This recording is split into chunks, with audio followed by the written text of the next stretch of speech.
right? So when I get up in the morning, my daughter goes with me. 4 a.m.? 4 a.m. My 15-year-old goes with me. She Wow. goes with me before school, and it becomes a daddy-daughter thing. That's cool. Through that process, she understands the value of hard work. And so it's through those behaviors is where I find the motivation to do it. I think the definition of greatness is to inspire the people next to you. I think that's what greatness is or should be. It's not something that lives and dies with one person. It's how can you inspire a person to then in turn inspire another person, and then inspires another person. And that's how you create something that I think lasts forever. It's not sit around and it's all happy-go-lucky type of thing. Your leader, your job is to get the best out of it. Got to deal with it. Face it, learn from it. It's exciting when you win. It's exciting when you lose because the process should be exactly the same. But the hardest thing is to face that stuff. But what if today is the day that's it? Now what do you do?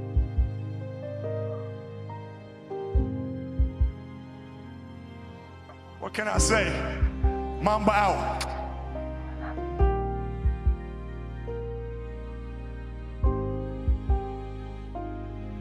My parents were great.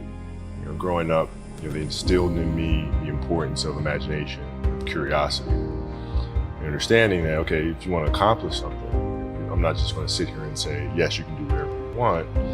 Yes, you can, but you have to also put in the work to get there, right? So they taught me that at a really early age, man.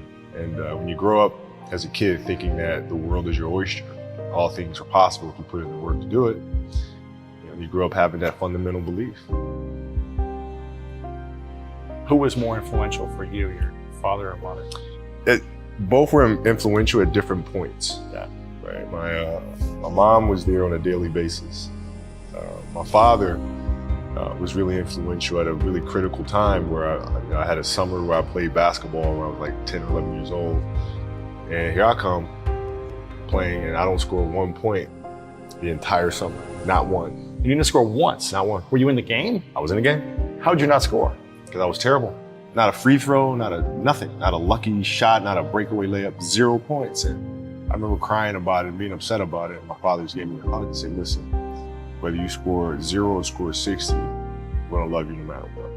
Wow. Now that is the most important thing you should say to your child. Because from there, I was like, okay, that gives me all the confidence in the world to fail. I have the security there. But the hell with that, I'm scoring 60.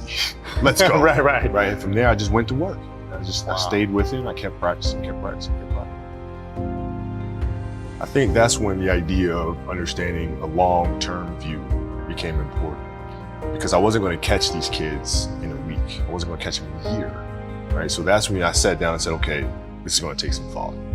All right, what do I want to work on first? All right, shooting. All right, let's knock this out. Let's focus on this. Half a year, 6 months, you nothing but shoot. All right, after that, all right, creating your own shot. You focus. So I started creating a menu of things. When I came back the next summer, I was a little bit better. And then 14 came around, back half, 13, 14 years old, and then I was just killing everyone. And it happened in 2 years. And I wasn't expecting it to happen in 2 years, but it did because what I had to do was work on the basics and the fundamentals. While they relied on their athleticism and their natural ability. And because I stick to the fundamentals, it just caught up to me. And then my body, my knees stopped hurting. I grew into my frame. And then your athleticism, once you have the fundamentals, the hard work, the mindset, and you tack on the athleticism, it's game over. Then it was game. Wow.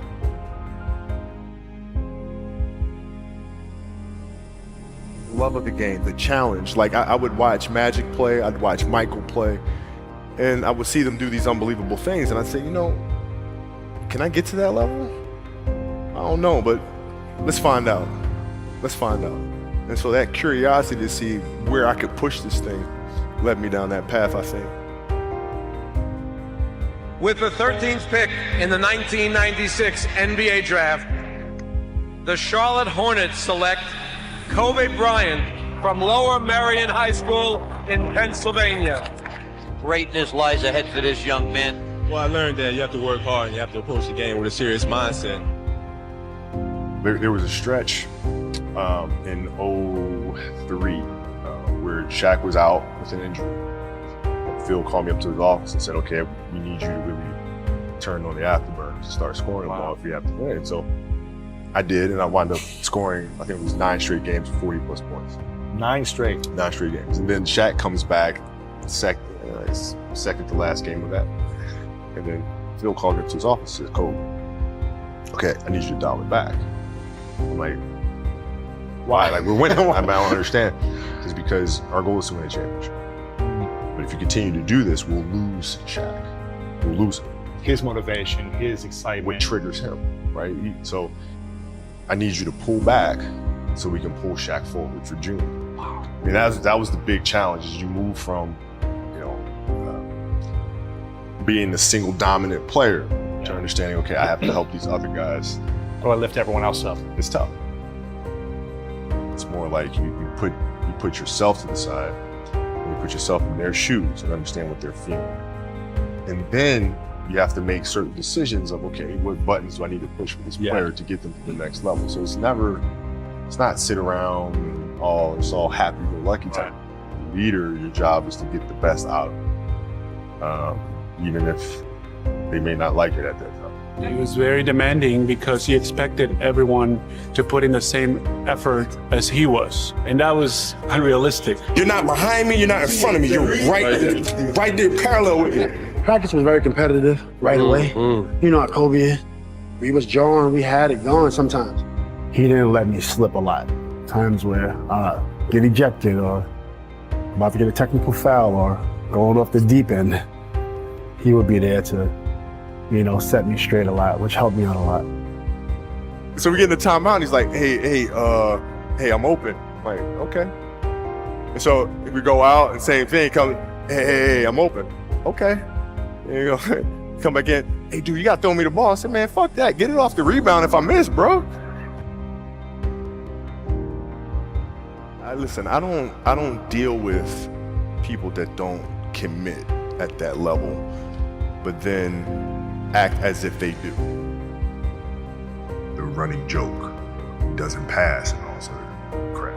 I mean, that's okay, but I'll take those 5. I'll take 5.